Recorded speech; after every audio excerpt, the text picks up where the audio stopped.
This is a recap for my detractors. If I'm so wrong about African Americans being Israelites and having DNA that stems from the Bantu migration, a migration of people that journeyed from Northeast Africa, Egypt, into the wilderness, East, West, and Central Africa, then why is manna, a bread-like substance, falling in Angola today?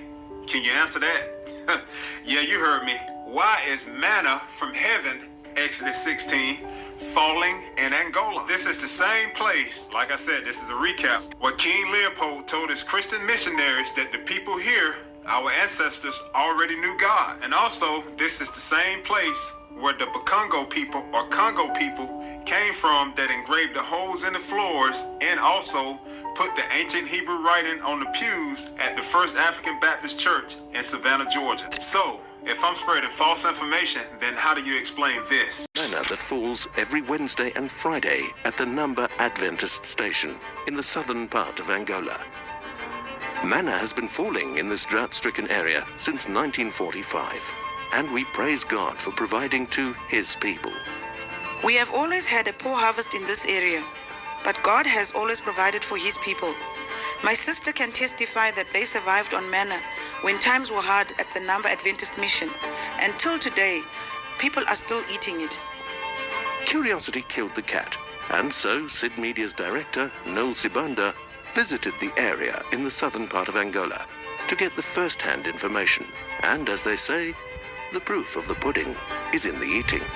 Here we are at Limba Adventist Mission Station. We came, we saw, we smelled, we touched, and now I'm testing for the third time just to convince you that indeed this is manna from heaven. See, this is why they brainwashed you into focusing on North Africa instead of Sub-Saharan Africa.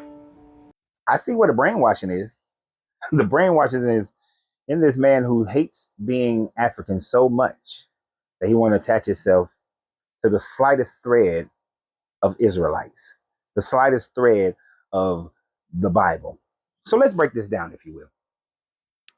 So the first thing that he talked about was the Bantu migration. Now, the Bantu migration is a migration of people from Sierra Leone. He said Egypt, but no, they come from the area around Sierra Leone, Mali, that area. And those Bantu people migrated not in one time. They migrated over a 5,000-year period of time.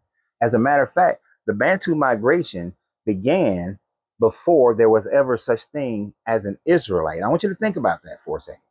Before there was ever a such thing as an Israelite, they had started their migration periods. And this migration happened over multiple times. It wasn't like there was one migration.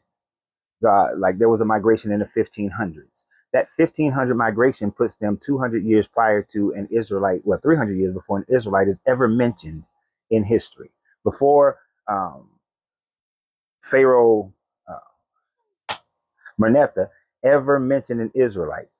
That's the first time we hear of an Israelite, Pharaoh Merneptah, in 1204, 1208 time frame. You can find this on the Merneptah Stela. There was no Israelites before that. They were just Canaanite people.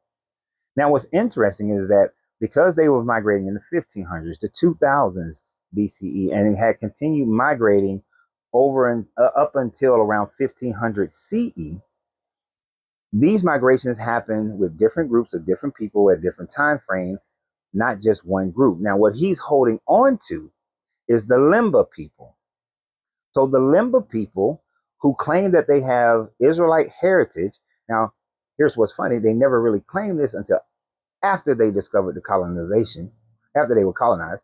But I will give a little string that there could have been some type of Semitic writing that was found that they knew, because what we do see is that there is a genetic trait of the Y chromosome called the Cohen module haplotype that is connected to a certain group within the Limba people, not all Limba people. So not all Bantu people, a certain small group that is a subset of the group that could have migrated at any given time frame during that process. But what else do these people connect to with that Y chromosome? Oh, hold on. They connect to other Semitic groups in the Middle East. They connect to other Semitic groups out of the Saudi Arabian Peninsula. They connect to the people of Yemen, which could be where the connected to the Shashu people, which we cannot say the Shashu are the Israelites. They may be some of them that became Israelites, but they cannot claim that. So the fact that some seafarers during the time frame when the Phoenicians or the Philistines or other Mediterranean people were trading all throughout the Mediterranean, made their way into North Africa, became part of these Limba people, and have a certain group of them. That's possible. That area was controlled by Rome at some point. Rome could have easily, when they conquered Judea, Titus shipped Semitic slaves all over the Roman Empire, which then would include North Africa. There are many possibilities of how this small clan of the subgroup of the main group, but they are a subgroup of a subgroup, could have adopted this Semitic traditions and thought themselves to be Israelites. Now, he's using that to say that all we know that the overwhelming majority of the people who were enslaved out of Africa that came to the Americas came out of Angola, Nigeria, and the Dahomey captured the Vayudas. So many of them were Vayuda, but none of them are directly connected to Limba. Maybe a few, and that's why you may only have that one church in Savannah that wrote in some type of Semitic language. But one church in Savannah does not account for all the black people that went to the Caribbean, for all the black people that went to South America, for all that went into Central America, to all that went to Mexico, to all that came to the North America. Maybe just that small group who went to Savannah is the only ones that were Limba people. My heritage is not Limba, so therefore I am not an Israelite. Now, as far as what Leopold said, he is misutilizing what Leopold actually spoke about. Leopold was saying that these people already know God, meaning that they already believe in a certain God. And what he instructed the missionaries is to demonize their God and convert them over to the Christian God. So he was not saying that those people already know God, meaning the same God of the Bible, just that they had a concept of good and evil. They had a concept of a God and a devil, that those concepts were in existence. And so it should be easy for the missionaries to transfer their concepts of God to the Christian concept of God. It doesn't mean they worship the same God, because they most certainly did not worship the same God. Now to this manna thing. Did you notice that nobody ate the manna? Did you notice they did not show manna falling from the sky? So what you have in the 1940s, Seventh-day Adventist missionaries went to Namibia, and then they made claims that manna was falling from the sky. Now, mind you, this is in Namibia. This is not in Angola.